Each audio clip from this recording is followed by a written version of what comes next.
Daniel Thierry, bonjour. Bonjour. Vous êtes invité au festival Vaison Polar, l'édition 2013, et vous êtes, je crois, la seule femme auteure. Alors on dit auteureux ou auteur, c'est pas très beau. Bah, disons que ça s'entend pas. En revanche, écrivain et écrivaine, là ça s'entend et ça me dérange un peu. Donc je préfère auteur. Voilà, puisque y a pas de, on peut pas faire la différence. Oui, alors je suis invitée cette année, et la seule femme en effet, puisque l'année dernière et l'année précédente, ben, c'était que des hommes et on a trouvé que c'était un peu misogyne quand même, cette assemblée. Et je crois que c'est Claude Mesplède qui m'a proposé, qui a proposé cette année que je sois là, pour déjà commencer à féminiser un peu le paysage du polar, qui, quoi qu'on en dise et quoi qu'on pense, c'est déjà quand même largement représenté par les femmes aujourd'hui. Vous avez une idée de la moyenne de représentation par justement cette pluralité et cette parité? Non, alors j'avoue que je n'ai jamais fait de statistiques sur le sujet, mais je pense qu'aujourd'hui quand même, enfin moi j'en connais pas mal, dont il va falloir se méfier quand même, hein, parce que à part les grands noms, enfin quelques grands noms qu'on connaît déjà, il y a des étoiles montantes parmi les femmes et des nanas qui bossent et qui sont bonnes, quoi. Alors comment vous sentez-vous accueilli à Vaison-la-Romaine?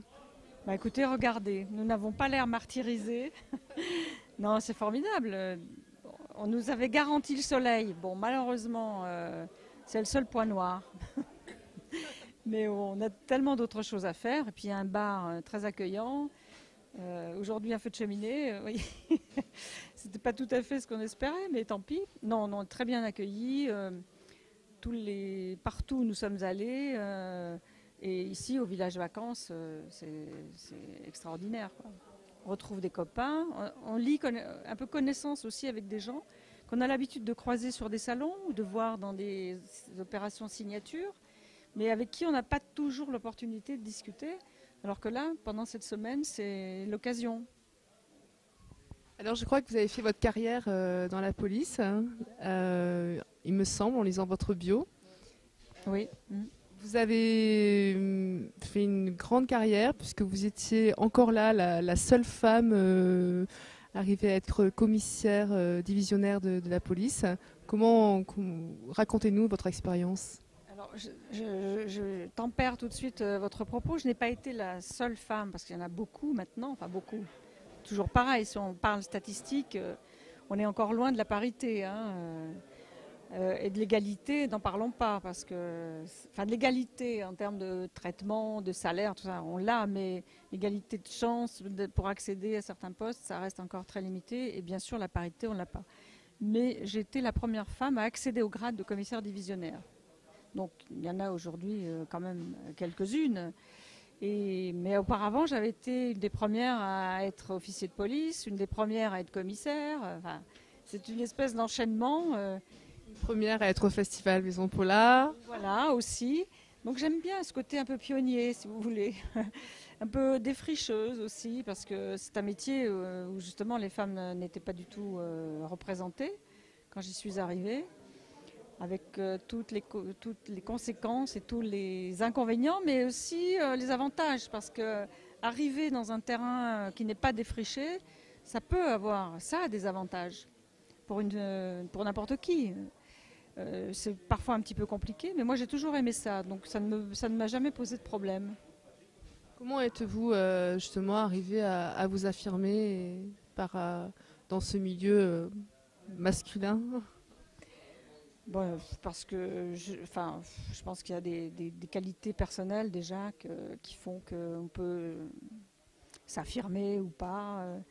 Mais c'est surtout, enfin, je pense que les femmes dans ce métier ont montré beaucoup de rigueur, et elles se sont battues, enfin moi en tout cas c'est sûr, avec les armes qui n'étaient pas celles des hommes, tout en faisant le métier quand même dans les mêmes conditions, parce qu'il n'y avait pas de raison de faire la différence, mais avec des arguments et des comportements et des actes qui étaient plus, enfin, qui n'étaient pas copiés sur ceux des hommes. Je pense que c'était l'atout qui permettait justement de s'affirmer.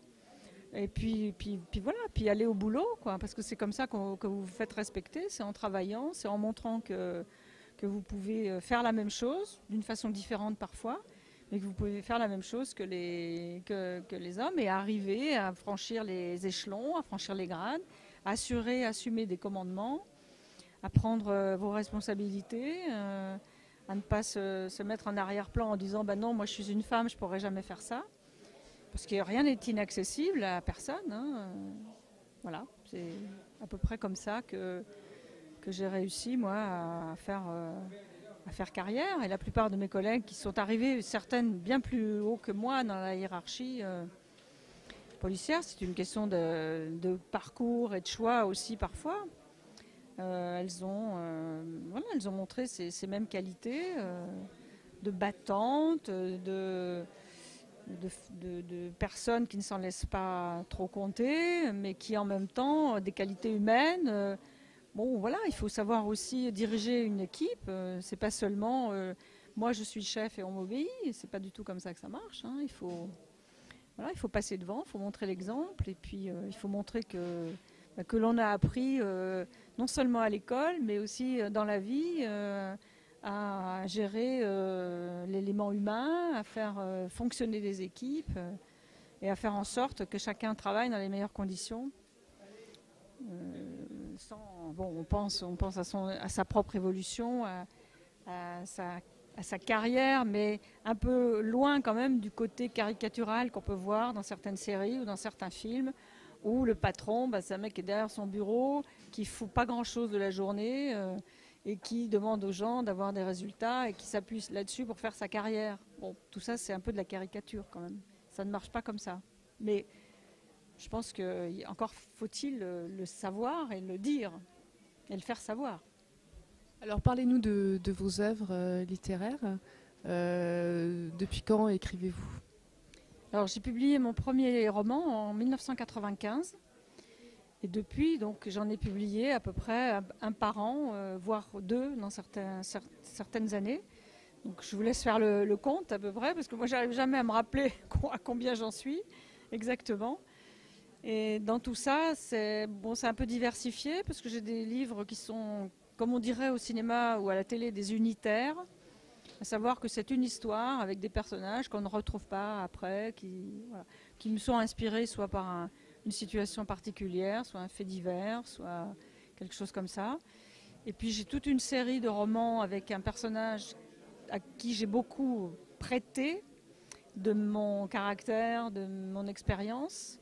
Une commissaire qui s'appelle Edwige Marion, qui a commencé donc en 1996 avec un livre qui s'appelle Le sang du bourreau, qui va être réédité bientôt d'ailleurs en mai, et qui a poursuivi sa carrière, une partie à Lyon, parce que moi j'étais à Lyon pendant 15 ans dans la police, et elle y est pendant quelques romans. Ensuite je suis venue à Paris, donc je l'ai fait suivre le mouvement, parce que c'est beaucoup plus facile quand même de décrire un milieu dans lequel on évolue, où on a évolué, que de tout réinventer à chaque fois. Et puis maintenant, elle est toujours à Paris, donc elle fait toujours d'autres choses. Moi je la fais évoluer. Et là, on en est à sa 9e aventure qui va paraître également au mois de mai, toujours chez Rivage, comme le dernier dans lequel elle était. Et puis parallèlement à ça, j'ai écrit 2 livres pour la jeunesse, chez Syros, 2 livres pour les CM2, 6e, à peu près ça. Et puis également, je me suis lancée il y a quelques années dans le document. Alors, je suis toujours quand même un peu, on va dire, un peu monomaniaque, puisque c'est toujours sur les services de police. Ce milieu m'a passionné, ce qu'on y fait m'a passionné, ce que l'on peut en tirer justement à travers le roman ou la fiction d'une façon générale continue à me fasciner. Et je vais toujours dans les services et ça me permet de rester auprès d'eux, de garder le contact et de voir comment les choses évoluent, parce qu'évidemment entre mes débuts dans les années 70 et aujourd'hui, ça n'a plus grand chose à voir, les techniques d'enquête, la façon de travailler. Et ces documents, sont se veulent un peu historiques, c'est-à-dire où raconte l'histoire d'un service, raconte l'histoire d'un service et son évolution, qui est mise en perspective de l'histoire, de la grande histoire avec un grand H. Voilà, donc c'est comme ça que j'ai écrit l'histoire de la brigade anti-gang, la fameuse brigade anti-gang dont on a parlé beaucoup, qui a été créée dans les années 60, qui a été illustrée par les grands noms comme le commissaire Broussard et son ennemi historique Jacques Mérine. Par exemple, hein, ce ne sont que 2 exemples de la vie de ce service, donc son évolution depuis sa création. Et j'ai écrit aussi avec un co-auteur qui s'appelle Alain Tour, qui était un grand nom aussi, un grand patron de la police judiciaire. Nous avons écrit ensemble un livre sur la première brigade mobile, la première brigade du Tigre, qui a évolué, qui est devenue après le SRPJ de Versailles et qui est aujourd'hui la direction régionale de la police judiciaire de Versailles. Donc nous avons raconté ces 100 ans de l'histoire de ce service, depuis sa création en 1907 par Clémenceau, jusqu'à aujourd'hui avec les histoires, les affaires, et tout ça, encore une fois, mis en perspective de l'histoire. Parce qu'il est patent que beaucoup d'affaires criminelles ne sont possibles, ne s'expliquent que par le contexte historique. Un Landru, par exemple, n'aurait pas été le criminel qu'il a été s'il n'y avait pas eu la guerre de 14.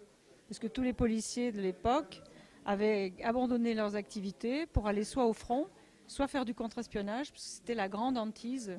Enfin, chaque période de guerre a été à peu près illustrée de la même façon par la hantise des politiques, enfin, des gens qui tenaient les affaires à ce moment-là, d'être infiltrés, d'être espionnés par l'ennemi, tout simplement. Quand vous écrivez, Daniel Thierry, est-ce que vous avez une sensibilité qui se développe à travers votre écriture? Parce que bon, j'imagine qu'à travers l'expérience que vous avez eue, vous avez dû vous affirmer et prouver peut-être plus que des hommes. Est-ce que là, au contraire, à travers votre écriture, vous laissez aller plus votre féminité et votre sensibilité?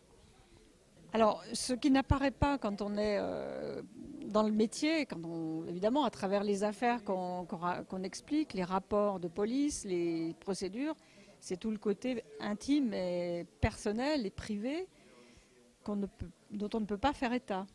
Quand on établit une procédure, quand on fait un rapport, on doit laisser de côté ses sentiments, son ressenti, sa vie privée aussi, qui parfois pèse quand même sur la vie en général et sur la vie professionnelle. Parce que, bien sûr que quand on rentre chez soi, on dépose les affaires dans l'entrée avec son manteau qu'on accroche au porte-manteau et on évite de tout mélanger ou de parler des affaires ou de ce qui nous a... Mais c'est en nous quand même, on n'est pas insensible.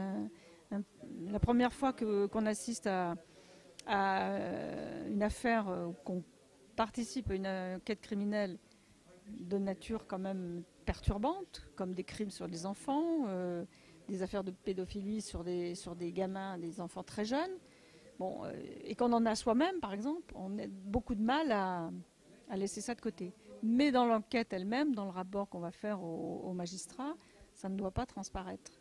Et le livre, c'est précisément l'occasion de faire part aussi de tout ça, de faire partager au lecteur ce que l'on peut ressentir. Voilà, quand on explique une affaire et qu'on a des souvenirs de ce vécu-là, le roman, c'est l'occasion de les faire passer. Est-ce que c'est une forme de thérapie? Oh, j'irai pas jusque-là, parce que c'est un petit peu ce qu'on voulait me faire dire au début. On me disait, mais c'est la catharsis, là vous êtes en train de faire... voilà, ça vous Alors en rigolant, une fois j'avais dit ça, j'avais dit que ça m'économisait des séances de psy. Mais non, pas complètement, parce que ça n'a rien à voir, quoi. Je pense que si on a besoin d'un psy, on a besoin d'un psy. C'est pas parce qu'on va faire un livre et qu'on va raconter...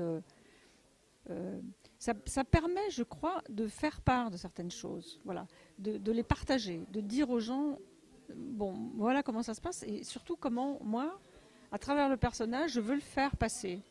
Je veux qu'on comprenne que parfois on a l'air froid, indifférent. C'est comme un médecin légiste, il ne peut pas s'appesantir sur les... Quand il travaille, il travaille. Bon. Mais pour autant, il n'est pas insensible à la peine des proches. il n'est pas insensible à ce qui s'est passé, à ce que la victime a pu subir, mais il le garde pour lui. Ça ne transparaît pas dans son rapport d'autopsie, ça ne peut pas. En revanche, dans un roman, ben, on peut faire paraître ses pensées au moment où il fait un acte de médecine légale. Ben, un policier, c'est pareil. Il doit rester quand même distant, avoir l'air en tout cas d'être distant, même s'il ne l'est pas. Est-ce que vous avez l'impression de fermer la boucle? Pour ma part, non. Je crois que cette boucle ne sera jamais fermée parce qu'il y a des choses qui m'ont beaucoup marquée. Mais déjà antérieurement, parce qu'avant de faire la police, j'ai fait une formation d'éducatrice spécialisée. Donc j'étais déjà allée sur ce terrain des souffrances, des gens qui souffrent, des gens qui ne sont pas comme tout le monde, des gens qui ont besoin qu'on les aide d'une certaine façon. Alors on peut considérer que les flics ne font pas ce travail-là. Moi j'ai toujours pensé le contraire. Mais c'est votre part de sensibilité qui ressort à chaque fois? Oui, c'est la part de sensibilité. C'est aussi peut-être un rapport à sa propre histoire qui revient. Ça c'est tout à fait possible, hein. Mais moi, j'ai toujours fait en sorte de. Enfin, j'ai toujours pensé que parfois, le policier, c'est le premier secours et le dernier recours. C'est-à-dire que quand vraiment quelqu'un est très, très, très, très mal, la première chose vers qui il va se tourner, c'est un policier parfois. Et puis on arrive au bout de la chaîne pour les autres, de ceux qui ont tout exploré, qui ont tout essayé et qui n'arrivent pas à s'en sortir. Donc on est à ce moment-là le dernier recours.